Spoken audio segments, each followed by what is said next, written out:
Business की कुछ ताजा खबरें आज की इस छोटी सी वीडियो में। सो आज की फर्स्ट न्यूज सेबी के बारे में है, जिसने की एक बहुत बड़ा फाइन लगा दिया है एक इन्फ्लुएंसर के ऊपर जिनका नाम है अश्मिता पटेल, जो कि यूट्यूब चैनल रन करती है जिसका नाम है करके, जिसपे ऑलमोस्ट इस वक्त 5,26,000 का सब्सक्राइबर बेस है और जिसकी मदद से वो ये इलीगल काम करती थी। तो सेबी ने अश्मिता पटेल और उनकी 6 कंपनियों पर सिक्योरिटीज मार्केट एक्सेस करने से अभी के लिए रोक लगा दी है इलीगल एक्टिविटीज की वजह से, जिसमें कि उनका ट्रेडिंग स्कूल स्टॉक टिप देता हुआ नजर आया बिना ऑफिशियल लाइसेंस के, और जिसकी वजह से सेबी ने इस वक्त 104 करोड़ में से 53.67 करोड़ का फाइन लगा दिया है। अभी 104 करोड़ क्या है, तो ये वो अमाउंट है जो अश्मिता पटेल ने इस पूरे बिजनेस से कमाया है, और जिस पर अभी बात ये भी चल रही है कि इस पूरे 104 करोड़ को ही सीज कर दिया जाए, लेकिन इस पर अभी तक कोई ऑफिशियल अनाउंसमेंट नहीं आई है। अभी के लिए शिव वुल्फ यानी कि अश्मिता पटेल को 53.67 करोड़ का फाइन देना है।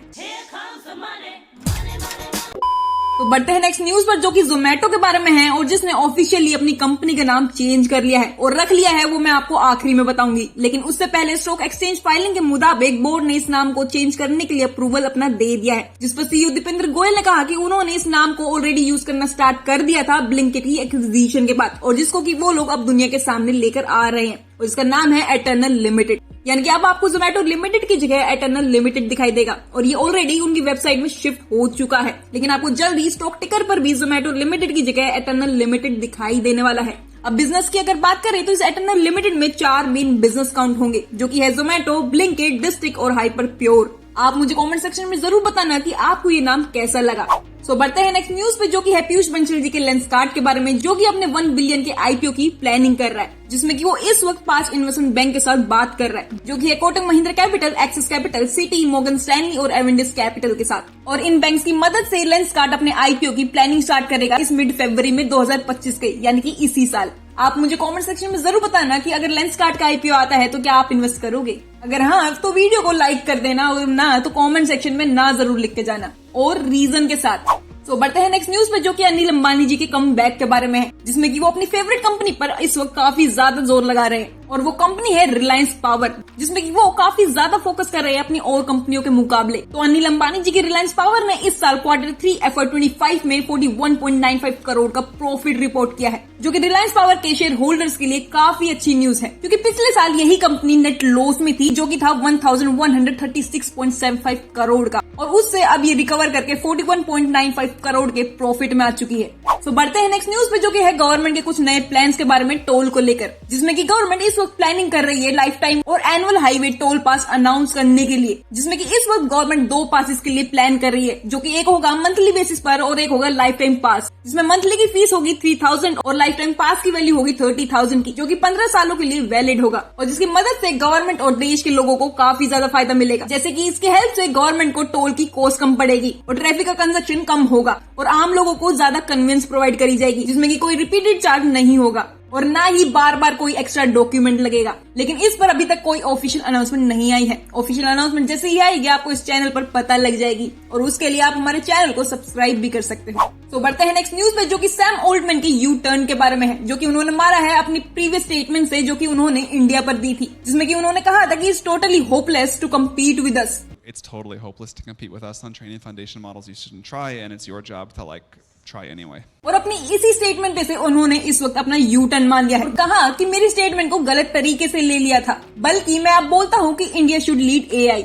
और इसी के साथ उन्होंने ये भी खुलासा किया कि इंडिया उनके लिए मेन की प्लेयर है एआई एडॉप्शन में, और ओपन एआई का 2nd लार्जेस्ट मार्केट भी है, और जो कि बहुत बड़ी न्यूज है। और इसी के बाद मुझे ऐसा लगता है कि सैम ऑल्टमैन नेक्स्ट टाइम से इंडिया पर कुछ पास करने से पहले 100 बार सोचेंगे, क्योंकि 2nd लार्जेस्ट मार्केट होना कोई छोटी बात नहीं है। सो बढ़ते हैं नेक्स्ट न्यूज पे, जो कि इस वक्त की मोस्ट फनी डिलीवरी के बारे में है दुनिया की, जिसमें कि एक बेंगलुरु के व्यक्ति ने खुद को ही डिलीवर करवा लिया यूजिंग पोर्टर ऐप। और पोर्टर ऐप वो ऐप है जो अपने गुड्स के ट्रांसपोर्ट के लिए जाना जाता है, ना कि नॉर्मल लोगों के लिए। तो उसी को यूज करते हुए एक व्यक्ति ने अपने आप को डिलीवर करवा लिया जहाँ पर कि उनको पहुंचना था, और इसके पीछे रीजन देते हुए उन्होंने बताया कि वो स्ट्रगल कर रहे थे ओला और उबर एप्स को पाने के लिए, तो इसलिए उन्होंने पोर्टर ऐप को यूज किया और अपने आप को अपनी लोकेशन पर डिलीवर करवा दिया। इससे पता लगता है कि हमारे देश में कितने मस्त और जुगाड़ू आदमी है। बढ़ते हैं नेक्स्ट न्यूज पे, जो कि फ्लिपकार्ट के बारे में है, जो कि इन्फ्यूज करने वाला है $81 मिलियन अपनी कंपनी मिंत्रा में। $81 मिलियन यानी कि 709 करोड़ रुपए, जो कि मिलने वाली है मिंत्रा को अपनी पेरेंट कंपनी फ्लिपकार्ट से। और ये इंटरनल कैश ट्रांसफर है। ये मिंत्रा को दिए जा रहे हैं ताकि वो अपनी फैशन ई कॉमर्स में पोजीशन को और भी स्ट्रॉन्ग कर सके। सो बढ़ते हैं नेक्स्ट न्यूज की तरफ, जो कि बहुत बड़ी न्यूज है कि इंडिया के बाद यूएस ने भी अपने गवर्नमेंट ऑफिशियल्स को डीप सीक को यूज करने से बैन कर दिया है। ऐसी वो अभी प्लानिंग कर रहे हैं। तो रिसेंटली हमने लास्ट वीडियो में कवर किया था कि कैसे इंडियन गवर्नमेंट की फाइनेंस मिनिस्ट्री ने गवर्नमेंट ऑफिशियल्स को बोला है कि चैट जीपीटी और डीप सीक को यूज नहीं करना है ऑफिशियल कामों के लिए। और यही सेम अब यूएस भी चाह रहा है अपने गवर्नमेंट के डिपार्टमेंट्स में, जहां पे कि उन्होंने इंट्रोड्यूस किया है एक bipartisan bill to ban DeepSeek chatbot from the government own devices, जहां पे कि उनके सारे गवर्नमेंट ओन डिवाइसेस से डीप सीक चैटबॉट को एक्सेस नहीं कर पाएंगे वहां के गवर्नमेंट ऑफिशियल्स। और ये इसलिए किया जा रहा है ताकि डेटा का ट्रांसफर ना हो किसी तरीके से, क्योंकि चाइना का टिकटॉक ऑलरेडी उनके लिए कंसर्निंग है और वो नहीं चाहते कि डीप सीक उतना बड़ा कंसर्न बन जाए उनके लिए। सो बढ़ते हैं नेक्स्ट न्यूज पर, जो कि फ्लिपकार्ट के बारे में ही है, जहां पे कि वो प्लान कर रहे हैं 550 डार्क स्टोर्स नए ओपन करने के लिए अपनी सबसे बड़ी सेल बिग बिलियन डेज के लिए। और ये किया जा रहा है अमेज़न से कम्पीट करने के लिए अपने नए 550 डार्क स्टोर ओपन करने के बाद क्विक डिलीवरी करने के लिए लोगों तक। सो अब अगर हम अमेज़न के बारे में ही बात करें तो अमेज़न इस वक्त की सबसे बड़ी बेट लेने वाला है एआई और क्लाउड कंप्यूटिंग में, जिसमें कि वो $100 बिलियन की इन्वेस्टमेंट करेगा एआई एंड क्लाउड कंप्यूटिंग में, जो कि गूगल और माइक्रोसॉफ्ट जैसी कंपनियां भी नहीं कर रही हैं। सो बढ़ते हैं नेक्स्ट न्यूज पे, जो कि आरबीआई के बारे में है और जिन्होंने रेपो रेट को कट कर दिया है 25 बेसिस पॉइंट से। अब इससे होगा क्या, तो इससे ये होगा कि आप लोगों को लोन सस्ते रेट पर मिलेंगे और जिससे कि आपकी ईएमआई भी कम हो जाएगी। तो बढ़ते हैं नेक्स्ट न्यूज पे, जो कि इन्फोसिस के बारे में है और जिन पर इस वक्त मुसीबत आ चुकी है अपने एम्प्लॉयज को निकालने की वजह से। कुछ रिपोर्ट्स में ये नंबर 350 है, कुछ रिपोर्ट्स में ये 700 है, कुछ रिपोर्ट्स में ये 450 है और एग्जैक्ट नंबर अभी तक नहीं पता लगा है। लेकिन ये लोग बहुत सारे फ्रेशर्स को निकाल रहे हैं कंपनी से, और जिसमें कि जबरदस्ती उन्हें निकाला जा रहा है, जबरदस्ती उन्हें बोला जा रहा है कि साइन करो पेपर पे और जाओ।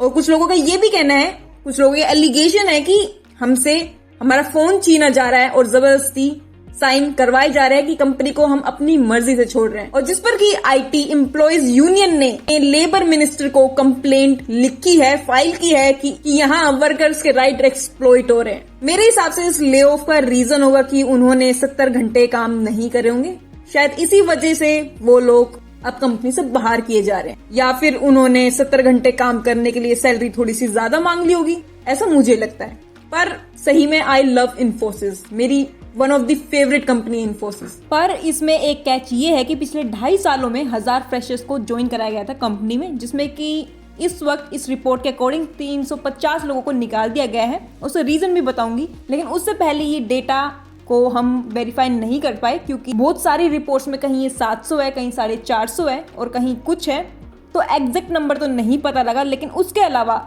इनके निकाले जाने का रीजन बताया जा रहा है कि एम्प्लॉयज को इसलिए निकाला जा रहा है क्योंकि वो टेस्ट में फेल हो गए थे। हर फ्रेशर को 3 अटेम्प्ट दिए गए थे असेसमेंट को क्लियर करने के लिए, और फेल होने के बाद उनकी जॉब चली गई। तो इसी के साथ आज की वीडियो सिर्फ यहीं तक। आप लोगों का बहुत बहुत धन्यवाद वीडियो को आखिरी तक देखने के लिए।